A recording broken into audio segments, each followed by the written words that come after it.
All right, so today we were recording day 8 and 9 because yesterday I went to a wine festival and I got back around 8 o'clock, 8:30, and I was very tired, or 9 o'clock, I can't remember. But I was tired, so I decided to save it for today. So today, for this video, we're going to do 2 in 1.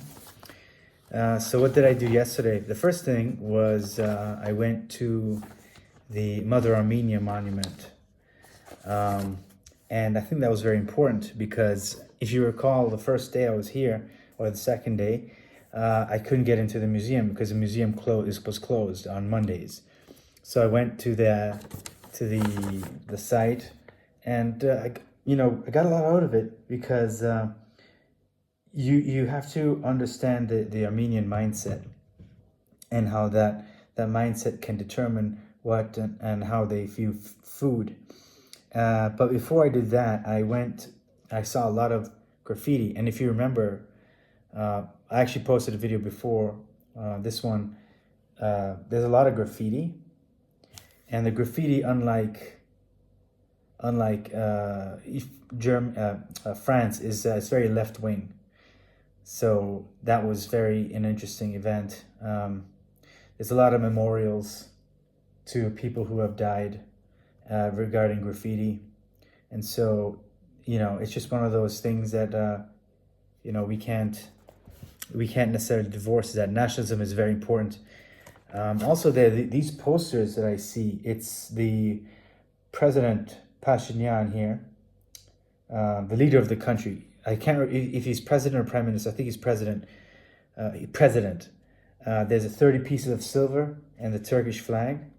So who got betrayed for 30 pieces of silver? Who betrayed Jesus for 30 pieces of silver? It was none other than, Judas. And so he's a Judas.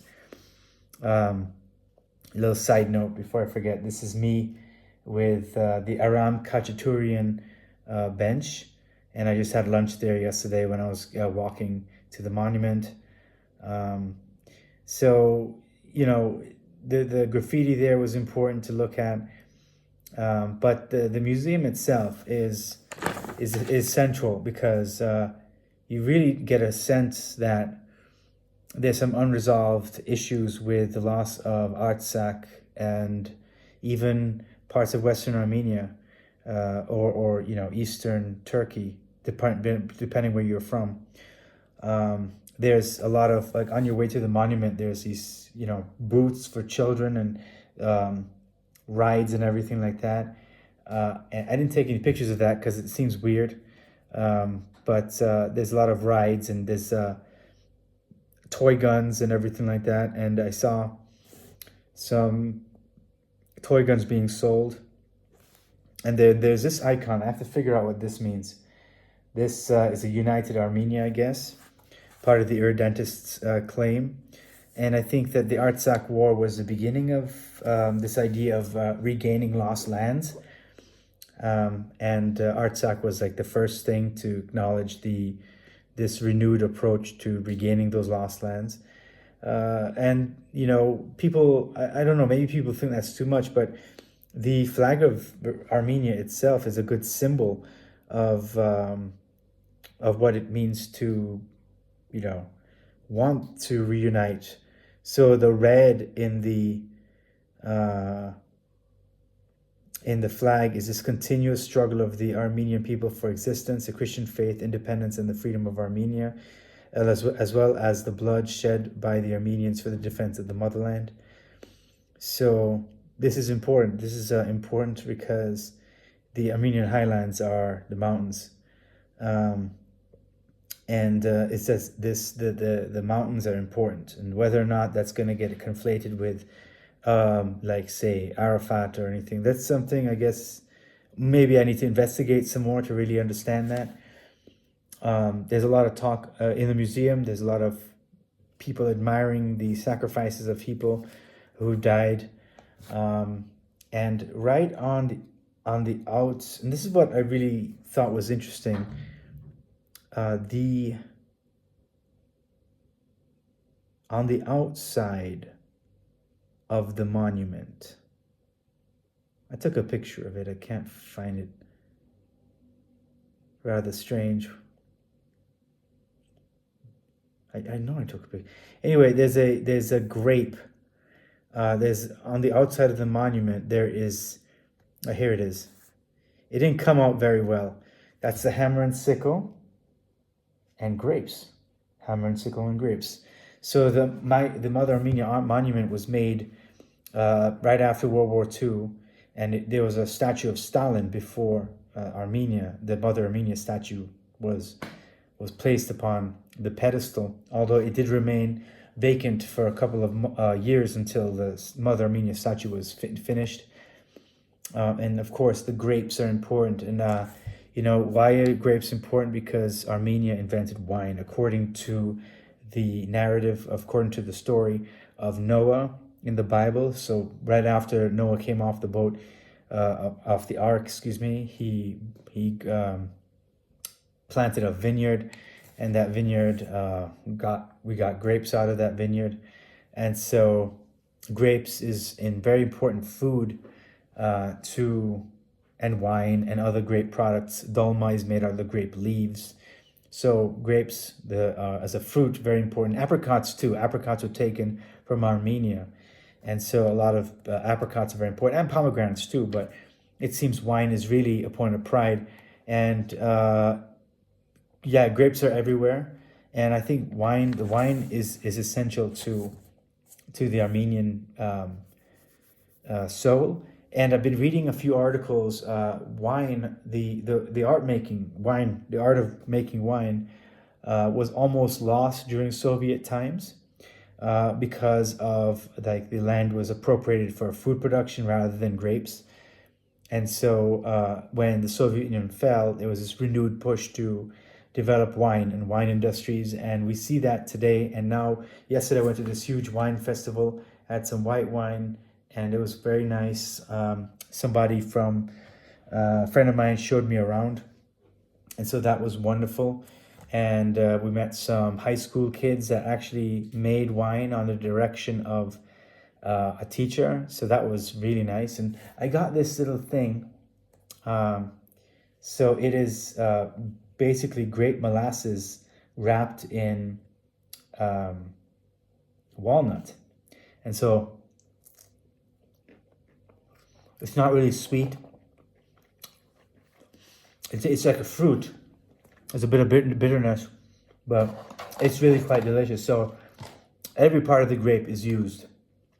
Even the parts where when you use when you squeeze the grapes, I guess that molasses is used to make that, and it's kind of like a dessert, although it's not that sweet. So yeah, today I just spent the day kind of looking up wine culture, wine articles, and more information on Armenia, and I just made notes. It's Sunday, so I decided to relax. And then I went to a restaurant and I met a contact, and we had a little chat about Armenian nationalism and food, and just what young people are talking about today and organizing. We talked about something there's a lot of, sometimes I feel like when I meet people, they're very suspicious. They want to know where I'm from, and they'd want, I guess they're suspicious of outsiders. And so he explained that this is part of the Soviet heritage, in that you never know who you're talking to, so you want to try to be very careful who you're talking to before you talk to them. We talked about how Armenians drive a lot of fancy cars. This is not a wealthy country by any means, but there's a lot of very expensive cars, Bentleys, BMWs, Mercedes, Benz. There's a lot of very Range Rovers. I'm trying to figure out why, and I think it's because you want to project wealth in order to attract more wealth and more wealth. And so that reminded me of a story of Ararat. The brandy took off because the person who owned the factory sent people to major European capitals, and they made them, they bought expensive food and drink, and then they asked, well, what do you have, Ararat brandy? And the owners were like, no. And they're like, I demand it. Next time I come here, you better have it. And they had to order it. So that's the story that the Ararat Museum gave to me. And I thought that was an interesting thing. And so Armenians are definitely ambitious, and I think that's the whole thing about Armenians being very ambitious and success oriented.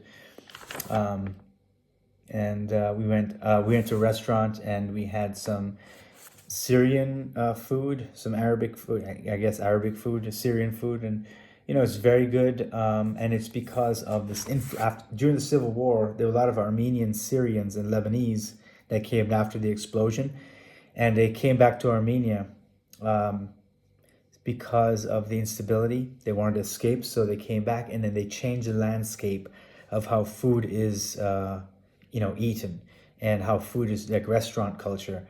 So all of that is to say that migration continues to be an important factor in how how culture shapes the landscape of a nation, and changes the taste of what people have come to see as authentically Armenian or that nation. So lots of good stuff. I got a lot of notes from the meeting today. Thankfully I recorded it so I can enjoy my food. And overall, I think, food nationalism is incredibly central to any nationalist conflict, because you get to understand what one nation feels about another nation. And I think Armenians see Azerbaijan and Turkey as like a same sort of nation, and I think that's what is the case. As Turkey and Armenia, they see each other as brother nations, Turkic nations. So tomorrow I'm going to meet someone at 3:00 and talk about my research, and I'm going to go to another restaurant and see if I can talk to the owner. I haven't gotten a chance to do that. Of course, language is a problem here too. I didn't think it would be, but I'm also thinking about my Indian trip, because I have Monday, Tuesday, and I leave Wednesday. So I have to start thinking about India, and I'm doing a lot of research on Delhi belly, and so in order to not be sick, I have to be very aware of my surroundings and make sure I use sanitizer. So I got a lot of sanitizers. It's because there's a lot of little, the bacteria that they have in India is very different to the bacteria of the West. And so I have to start preparing myself, making sure that I don't get sick. Because if I get sick, I can't do my work. And if I can't do my work, I have to. That's the reason why I'm going. So I'm going to have to make sure that every effort is made not to get sick. So I think I covered everything for the 2 days, and I know what I'm doing tomorrow. On Tuesday, I don't know what I'm doing. I doubt the Ministry of Culture is going to get back to me. They're probably going to contact me in like 6-8 months, if that. I don't think they're going to contact me at all. And this other place I contacted, this Center for Ethnography. I don't want to say the actual name. I don't think they're going to contact me either, but maybe Tuesday. Maybe I'll get to talk to them on Tuesday. If not, I can definitely try another restaurant and just look around. I have not seen a protest yet, which is, I'm not going to say I'm disappointed, but I'm just surprised that I didn't see it. I assumed that there would be protests. And for that, so I'm going to transcribe tomorrow in the morning and then head out to the restaurant and just, it's almost 5:00 now. And so, all right. Thank you so much. And until next time.